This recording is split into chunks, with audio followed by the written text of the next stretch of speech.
Hello बच्चों, तो स्वागत है आप सभी को फिर से मेरे एक नए वीडियो में। और आज हम लोग यहाँ पर देखने वाले हैं क्लास 12th की इंग्लिश, जो कि आपका फर्स्ट चैप्टर है बच्चों, इंडियन सिविलाइजेशन एंड कल्चर, उसका 50 मोस्ट विभी ऑब्जेक्टिव क्वेश्चन। और बच्चों, अगर आपके बोर्ड एग्जाम में, सेंटअप एग्जाम में, या फिर बच्चों जो आपका मंथली एग्जाम होता है, कहीं भी प्रश्न आएगा तो यही से वीडियो में से आएगा बच्चों। आप लोग देख लीजिएगा, क्योंकि मैंने सभी प्रश्न और 2026 वाले प्रश्नों को भी ऐड किया है, जो कि हाल ही में बच्चों जो कि 2026 में पूछा गया था, उसको भी मैंने ऐड किया है। तो एक बार याद रखिए और देख लीजिएगा। देखिए यहाँ पर कि महात्मा गांधी है रिटेन द लेसन, यानी कि महात्मा गांधी ने बच्चों किस पाठ को लिखा है बच्चों, तो उन्होंने इंडियन सिविलाइजेशन एंड कल्चर पाठ को लिखा है, जिसे हम लोग हिंदी में क्या कहते हैं, तो भारतीय सभ्यता और संस्कृति बच्चों। देखिए अगला नंबर प्रश्न कि हु वेयर, देखिए यह बच्चों 2026 के इंटर साइंस परीक्षा में पूछा गया है बच्चों। 2026 जो कि हल हुआ था, आपका हाल फिलहाल में हुआ है। Who were are the rulers of ancient Egypt बच्चों, यहाँ पर क्या बोला जा रहा है कि प्राचीन, क्या बच्चों, प्राचीन, एंशियंट यानी कि प्राचीन मिस्र के शासक, रूलर्स यानी कि मिस्र के शासक, इजिप्ट के शासक कौन थे बच्चों, तो वह थे फैरोन बच्चों। कौन हो जाएगा, फैरोन हो जाएगा हमारा ऑप्शन नंबर ए बच्चों, बिल्कुल राइट आंसर। और अगला नंबर क्वेश्चन पर चलिए। अगला नंबर क्वेश्चन क्या है, देखिए कि dash advise the Indians how to blame the Britishers for everything. यहाँ पर समझिए किसके अनुसार, किसने बच्चों एडवाइस दिया, यानी कि सलाह दी बच्चों भारतीयों को कि सभी चीज़ों के लिए, यानी कि एवरीथिंग, सभी चीज़ों को लिए ब्रिटिशर्स को, अंग्रेज को दोष ना दे, तो वह थे बच्चों पॉल एस बक जी। पॉल एस बक जी, वहाँ का क्वेश्चन आ चुका है। यह बच्चों 2026 के इंटर आर्ट्स में पूछा गया है। पॉल एस बक यहाँ पर हमारा राइट आंसर हो जाएगा। और देखिए फेरोन वेयर रूलर्स वेयर एंशियंट, तो फेरोन जो है बच्चों, यह कहाँ के बच्चों शासक थे, तो वह प्राचीन मिस्र के शासक थे। कहाँ बच्चों, इजिप्ट हो जाएगा ऑप्शन नंबर हमारा B, right answer option number B. और देखिए अगला नंबर प्रश्न कि our forefather did not invent machinery because, हमारे फोर फादर, फोर फादर का मतलब होता है बच्चों हमारे पूर्वज, हमारे पूर्वज ने डिड नॉट इन्वेंट मशीन, यानी कि उन्होंने मशीनों का आविष्कार क्यों नहीं किया, क्योंकि वह जानते थे कि अगर हम लोग मशीनों का आविष्कार कर लेंगे तो हम उसके गुलाम हो जाएंगे, यानी कि the new we would become slaves, यानी कि हम लोग उसके गुलाम हो जाएंगे। जैसे मान लीजिए आपका मोबाइल है बच्चों, किस प्रकार से हम हमारी जो है बच्चों वह लत लग गई है उसके साथ। देखिए dash has taught us to be friendly with each other, यहाँ पर क्या कहा जा रहा है इसको समझिए। ये भी बच्चों आपका 2026 में पूछा गया, 2025 लिखा गया है, लेकिन यह बच्चों आपके 2026 एग्जाम में भी पूछा है। याद रखिएगा किसने किसने हमको सिखाया है बच्चों कि हमें हमेशा ही एक दूसरे के प्रति मित्रवत की भावना रखनी चाहिए, फ्रेंडली होना चाहिए। तो वह हमारी जो सिविलाइजेशन है, हमारी सभ्यता है, वही हमें सिखाई है बच्चों। ऑप्शन नंबर डी हमारा यहाँ पर राइट आंसर हो जाएगा। अगला नंबर प्रश्न देखिए कि Indian peasant are poorer they are counterparts, यहाँ पर समझिए यहाँ पर क्या कहा जा रहा है बच्चों, इंडियन पीजेंट यानी कि भारतीय किसान जो है अपने किन समक्षों की तुलना बच्चों, यहाँ पर तुलना अधिक गरीबी से करते हैं, किसके समक्ष बच्चों, तो वह चाइनीज हो जाएगा। ये भी बच्चों 2026 का ही प्रश्न है। अगला नंबर प्रश्न देखिए कि for all their ills in India the writers blame, यह राइटर्स ब्लेम, यहाँ पर क्या कहा जा रहा है बच्चों, समझिए यहाँ पर कि भारत की सभी बुराइयों समस्या के लिए लेखक किसे दोष देते हैं, तो वह देते हैं द ब्रिटिश रूल को। और ये भी बच्चों 2026 में पूछा गया, 2025 भूल से लिखा गया है, लेकिन बच्चों आप लोग मिला लीजिएगा, जो भी आपके दोस्त होंगे वह 2026 का ही क्वेश्चन था, उधर जितना भी था। अब इधर से बच्चों चेंज हो रहा है, जो कि अलग अलग से होगा बच्चों। देखिए यहाँ पर dash were rulers of Egypt, तो कहाँ के रूलर्स, कहाँ के शासक बच्चों इजिप्ट के थे, कौन थे, तो वह थे बच्चों इजिप्ट के शासक फेरोन बच्चों। देखिए यहाँ पर कि Gandhi ji completely dominated Indian politics, Gandhi ji कब तक डोमिनेट किए थे हमारे भारतीय राजनीति पर, तो उनका दबदबा बच्चों 1915 से लेकर 1948 तक रहा, जब वह साउथ अफ्रीका से लौटे। 1915 से लेकर 1948, जब तक उनकी मृत्यु ना हुई बच्चों। देखिए यहाँ पर कि dash were satisfied with true home rule, कौन जो थे हमारे ट्रू होम रूल यानी कि घर के नियमों से, घर के रूल से बहुत सेटिस्फाइड थे यानी कि संतुष्ट थे। तो वह थे हमारे पूर्वज बच्चों, आवर एसेंस्टर्स हो जाएगा ऑप्शन नंबर ए हमारा बिल्कुल राइट आंसर। और 12वां नंबर प्रश्न देखिए कि India remains immovable and that is her क्या हो जाएगा बच्चों, ग्लोरी। क्या हो जाएगा, हमारे जो भारतीय जो है बच्चों, हमारा जो भारत है उसका उसका जो है बच्चों इमूवेबल ग्लोरी है, यानी कि उसकी जो बच्चों, उसकी जो महानता है, उसका जो गौरव है बच्चों, वह इमूवेबल है, उसे दुनिया की कोई भी ताकत खत्म नहीं कर सकती है, वह अडिग है बच्चों। देखिए my experiment with truth was written by, my experiment with truth याद रखिएगा बच्चों, यह एक प्रकार का ऑटोबायोग्राफी है जो कि हमारे महात्मा गांधी जी के द्वारा लिखा गया अपने जीवन पर आधारित ऑटोबायोग्राफी है। माई एक्सपेरिमेंट विथ ट्रूथ यानी कि सत्य के साथ मेरा प्रयोग बच्चों, उसका मतलब होता है। देखिए Gandhi ji died the hands of fanatic on dash बच्चों, गांधी जी की मृत्यु एक फैनेटिक यानी कि कट्टरपंथी के हाथों कब होती है, तो उनकी मृत्यु होती है 13 जनवरी 1948 बच्चों, 30 जनवरी 1948 याद रख लीजिए आप लोग। और देखिए अगला नंबर प्रश्न क्या है कि the last of the pre historic invention was dash, हमारा जो प्रागैतिहासिक बच्चों आविष्कार था उसका सबसे अंतिम आविष्कार क्या था बच्चों, तो वह था हमारा राइटिंग का आविष्कार होने के कारण ही हम लोग किसी चीज को पढ़ पाते हैं, क्योंकि हमारा बहुत जो मान लीजिए कोई लेखक है वह कुछ लिख कर जा रहा है जिसके कारण हम पढ़ रहे हैं और उसका अनुभव भी हम लोग ले रहे हैं बच्चों। क्योंकि मोबाइल बहुत पहले से नहीं है हमारे पास, लेकिन राइटिंग जो है वह बहुत पहले से है, राइटिंग का आविष्कार। यहाँ पर देखिए the food in Indian village were served on dash leaves, हमारे भारतीय गाँवों में, इंडियन विलेज में खाना जो परोसा जाता है किसके पत्तों पर बच्चों, तो वह बनाना लीव्स यानी कि केले के पत्ते पर परोसा जाता था, याद रखिएगा। देखिए अगला नंबर प्रश्न कि dash prefer spiritualism to materialism, यानी कि कौन प्रेफर करते थे स्पिरिचुअलिज्म की ओर, किससे बच्चों, तो मेटेरियलिज्म, यानी कि वह अध्यात्म को भौतिकवाद से ज्यादा बच्चों बढ़ावा देते थे, तो वह देते थे हमारे राष्ट्रपिता जो कि बापू के भी नाम से जाने जाते हैं, हमारे महात्मा गांधी जी बच्चों। देखिए some of immediate and brilliant result of modern invention are too maddening to resist is from, maddening to resist is from बच्चों, यहाँ पर क्या हो जाएगा, इसका मतलब समझिए कि आधुनिक आविष्कारों के कुछ तत्काल और शानदार बच्चों यहाँ पर इतने पागल कर देने वाले और उनका विरोध करना कठिन है, इसका मतलब यही होता है मेनिंग टू रेसिस्ट। और इज फ्रॉम का मतलब होता है क्या, जो पंक्ति है बच्चों यह कहाँ से लिया गया है, तो यह लिया गया है बच्चों इंडियन सिविलाइजेशन एंड कल्चर से, जो कि एक प्रकार का एसे है, याद रखिएगा। The more we indulge our passion the more unbridled they become taken from, तो ये भी लाइन हमारे इंडियन सिविलाइजेशन एंड कल्चर से लिया गया है बच्चों, जिसमें कहा क्या गया है कि अनब्रिडल्ड पैशन, यहाँ पर समझिए बच्चों कि क्या कहा गया है कि जितना हम अपनी इच्छाओं में डूबते हैं वो हमें उतना ही चाहने की ओर मजबूर करता है।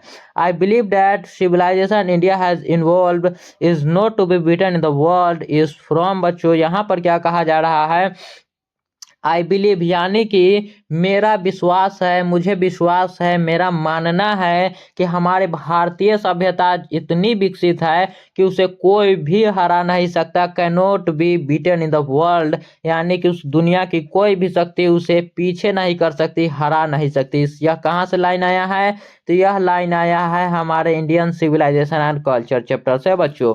और अगला नंबर प्रश्न देखिए कि civilization point out to man dash, हमारी जो सभ्यता है हमें क्या सिखाती है, तो द पाथ ऑफ ड्यूटी, हमें कर्तव्य के मार्ग पर चलना सिखाती है, याद रखिएगा आप लोग। सभी चीज़ों को मैं अच्छी तरीके से समझाने का प्रयास कर रहा हूँ और कोशिश यही है कि आपको यह वीडियो अच्छा लगे और पूरा समझ में आए आपको। Sacrifice is the sole aim of our dash, तो सेक्रीफाइस जो है किसका जो है एकमात्र लक्ष्य है, तो वह है बच्चों ऋषिज का, हमारे ऋषि मुनियों का।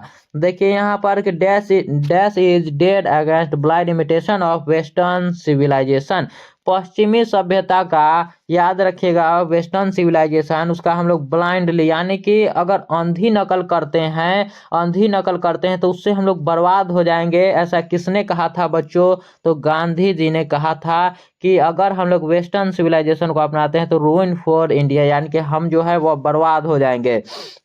यहाँ पर देखिए कि dash were satisfied with a small village, कौन है जो हमारे छोटे से गांव में संतुष्ट थे बच्चों? तो वह थे हमारे एंसेस्टर्स यानी कि हमारे पूर्वज लोग।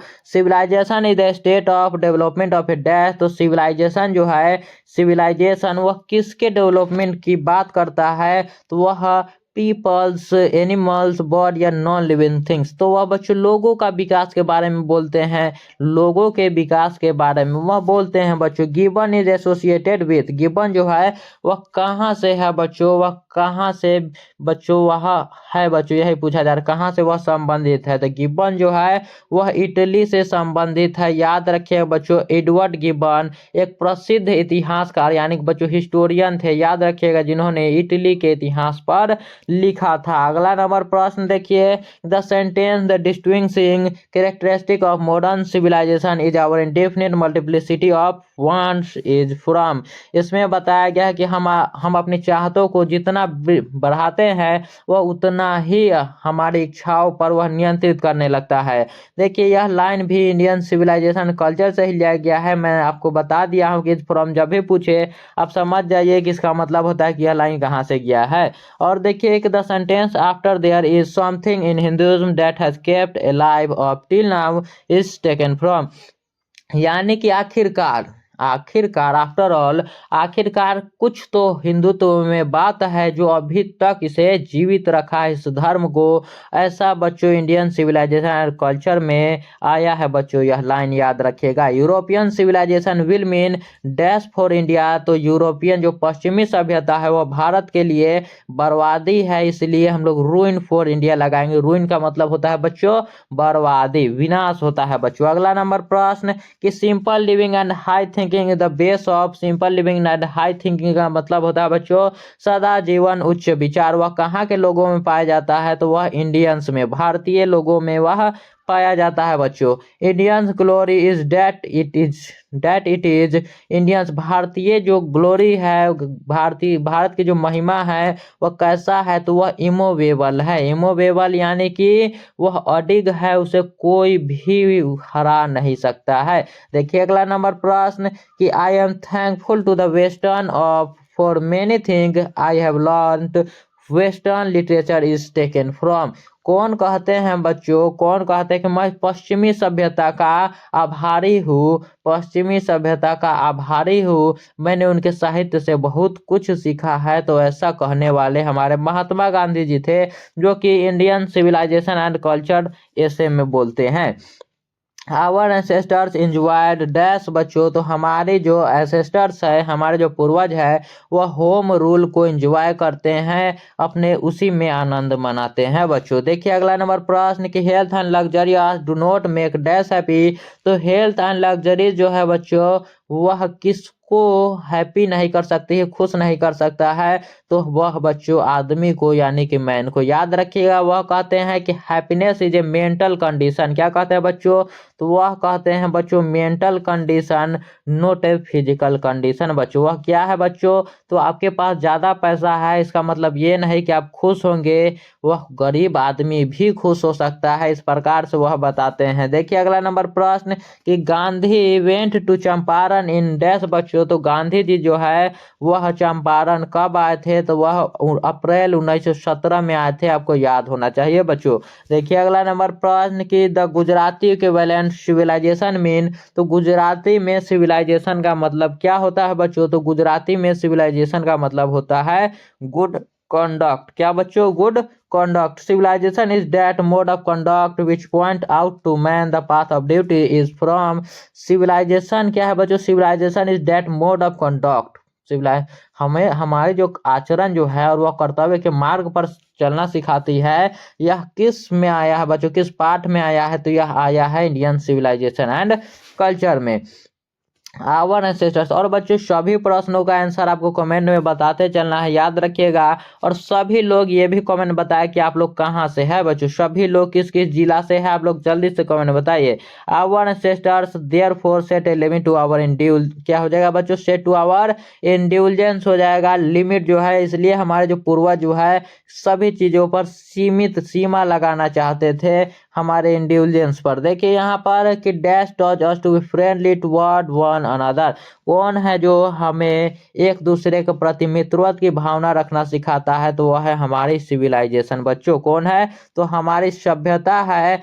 क्या है बच्चों, civilization help in the development of, क्या बच्चों, तो वह किस पर, तो कर्तव्य के मार्ग पर चलने का मार्ग हमें सिखाता है, सेंस ऑफ ड्यूटी बच्चों। देखिए what is the modern civilization, it is the worship of dash, worship of बच्चों यहाँ पर हो जाएगा मटेरियल। मॉडर्न सिविलाइजेशन जो है वह मटेरियल की पूजा करता है, और हम लोग बच्चों स्पिरिचुअलिज्म की, याद रखिएगा, करते हैं। देखिए यहाँ पर कि in no civilization have all men attained dash बच्चों, यहाँ पर क्या होगा कि किसी भी सभ्यता में सभी लोगों में क्या प्राप्त नहीं होता बच्चों, तो वह परफेक्शन जो है बच्चों किसी में भी नहीं होता है। परफेक्ट, याद है, कोई भी व्यक्ति परफेक्ट नहीं है, कोई भी सिविलाइजेशन परफेक्ट नहीं है। Observing all this our ancestor decided us from luxurious and pleasures is from Indian civilization and culture. Dash was a spiritual leader then a politician, कौन स्पिरिचुअल लीडर थे पॉलिटिशियन के मुकाबले, तो वह थे बच्चों हमारे महात्मा गांधी जी, याद रखिएगा, आध्यात्मिक नेता थे। Has civilisation taught us to be more toward one another, toward one another बच्चों क्या हो जाएगा, तो फ्रेंडली हो जाएगा। हमारी सभ्यता एक दूसरे के प्रति मित्रवत की भावना रखना सिखाता है। The invention of dash proved a milestone in our development. और सभी प्रश्न बच्चों देख सकते हैं पूछा क्या प्रश्न है, और शुरू से ही अगर मैं आपको पूछा और संभावित प्रश्न सभी करा देता हूं, तो आपको बाद में जाकर आपको प्रॉब्लम नहीं होगा। तो देख लीजिए इसका क्या होगा, हमारे जो बच्चों डेवलपमेंट में माइलस्टोन साबित होने वाला कौन था, तो वह था बच्चों फायर, यानी कि आग का आविष्कार, बहुत ही हमारे लिए महत्वपूर्ण था। Attic civilization belongs to, Attic civilization जो है वह कहाँ से बिलोंग करती है, तो एटिक सिविलाइजेशन हो जाएगा बच्चों कहाँ से, ग्रीस से, ग्रीस हो जाएगा। ऑप्शन नंबर बी हमारा यहाँ पर राइट आंसर। और देखिए अगला नंबर प्रश्न की, अगला नंबर प्रश्न, the people of Europe are inspired by dash and Roman writers. हम यूरोप के जो बच्चे वो लोग हैं, वह यूरोप जो है, यूरोप के लोग वह कहाँ से इंस्पायर्ड थे, कहाँ से यूरोप के लोग किससे और रोमन के लेखक से प्रेरित थे, तो वह थे ग्रीक और रोमन के लेखक से, ग्रीक और रोमन राइटर से बच्चों, जिसकी सभ्यता खुद ही ना बची उससे यह लोग प्रभावित है, याद रखिएगा।